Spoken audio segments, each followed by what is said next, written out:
Hi, and welcome to This Sustainable Life Untethered. I'm your host, Alison, and today I thought I would do a slightly different episode, a solo episode about me, so you can get to know me a bit more, why I'm doing this podcast, and what I hope this podcast brings. I live in the UK in the Northwest, not too far from Liverpool. I say Liverpool for any international listeners because I think lots of people know it for Beatles fame. Although I am born and bred in London. I work in healthcare for the National Health Service, although I'm a manager, not a clinician. However, I do like to say that I save lives through careful management, although I don't know how true that is, but in my spare time, I like to write. I blog a lot about my life, my experiences, my thoughts.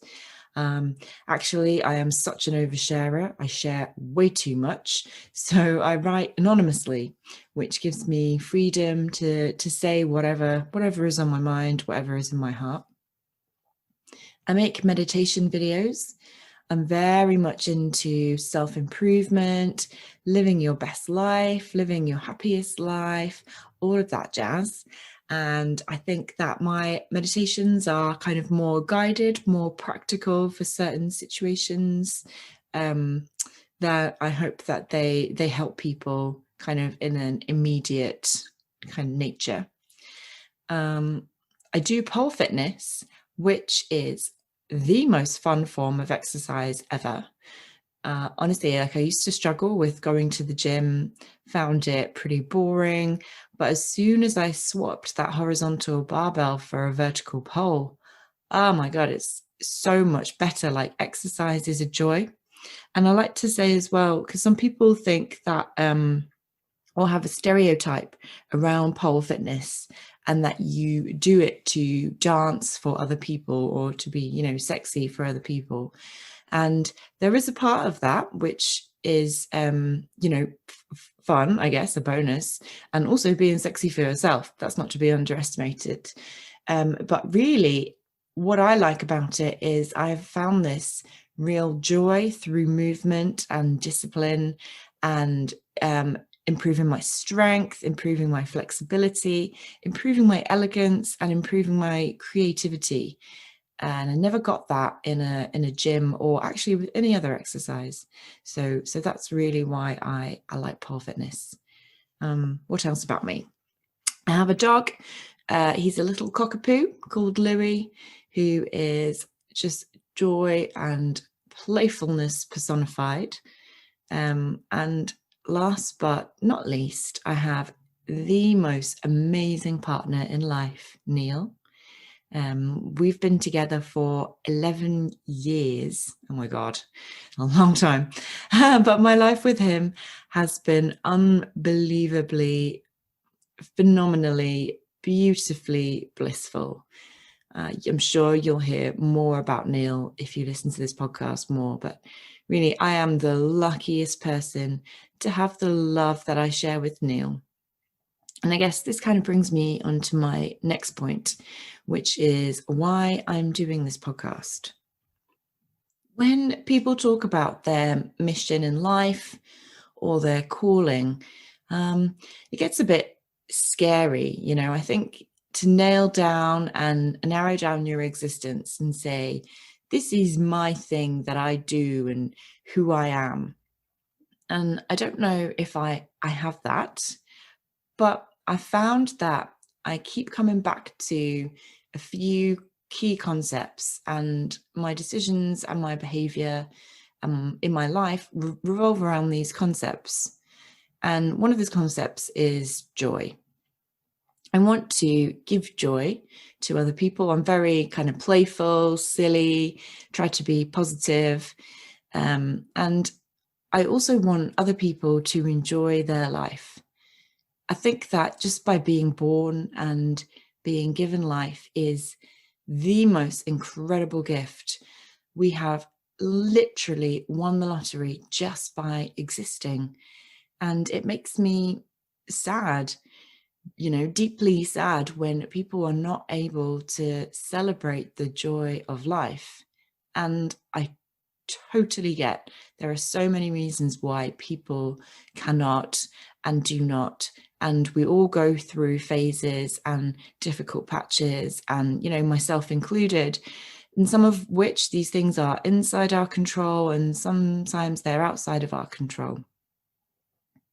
But deep down, I believe we only have one chance to do what we want to do, to be who we want to be, to make whatever difference we want to make. And really, I will be damned if I am not going to try my very best with my one chance. And so part of me trying my best and enjoying life comes from trying to get this balance between accepting and loving where I am at any one moment in time, while at the same time trying to improve and be better.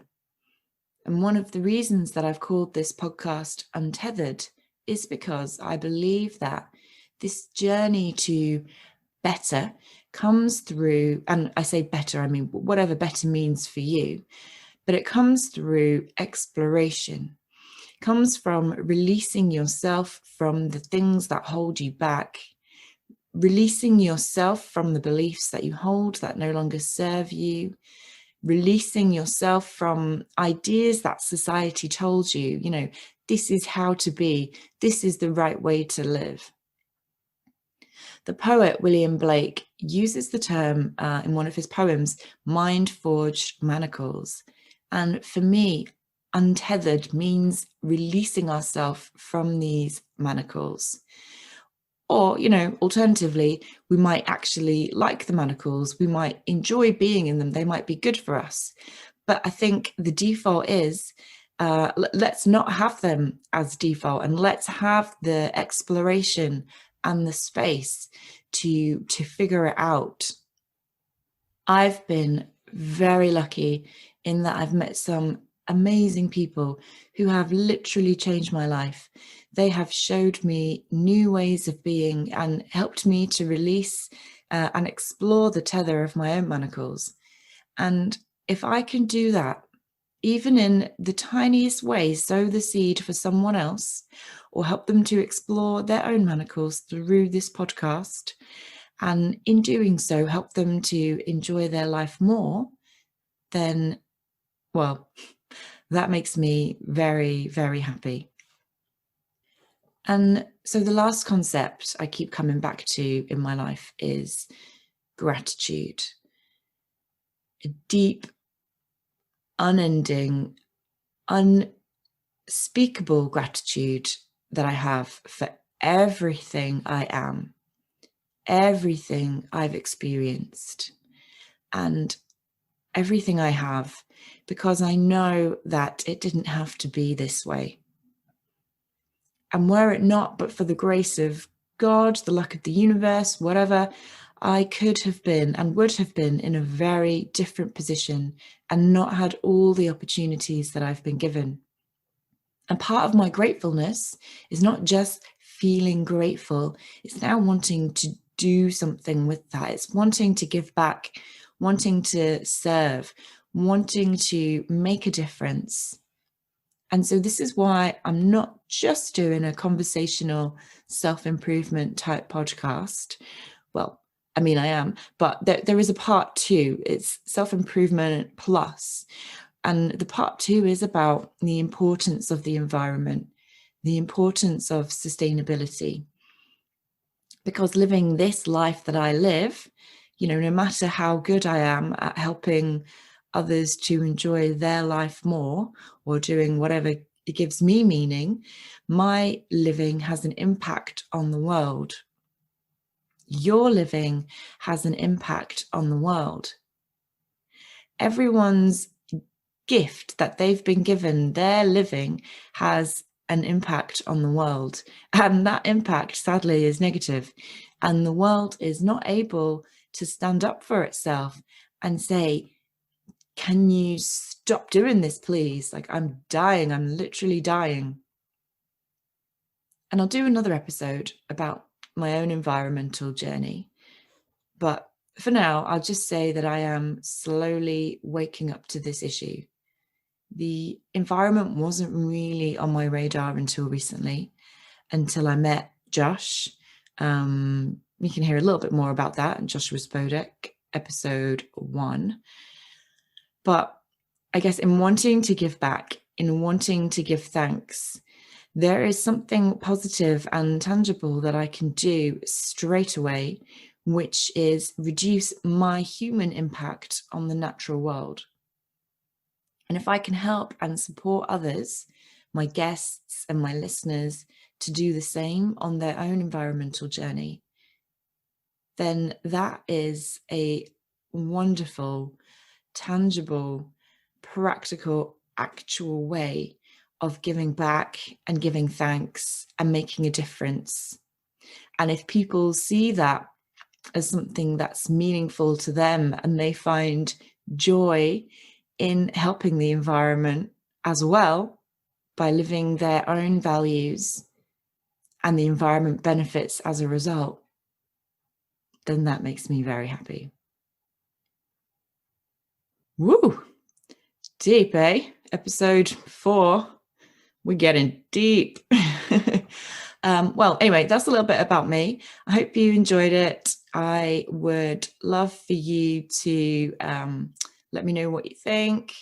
Subscribe, please, if you like this podcast. Connect with me on social media. Do all those things. And thank you for listening. I hope I see you next time.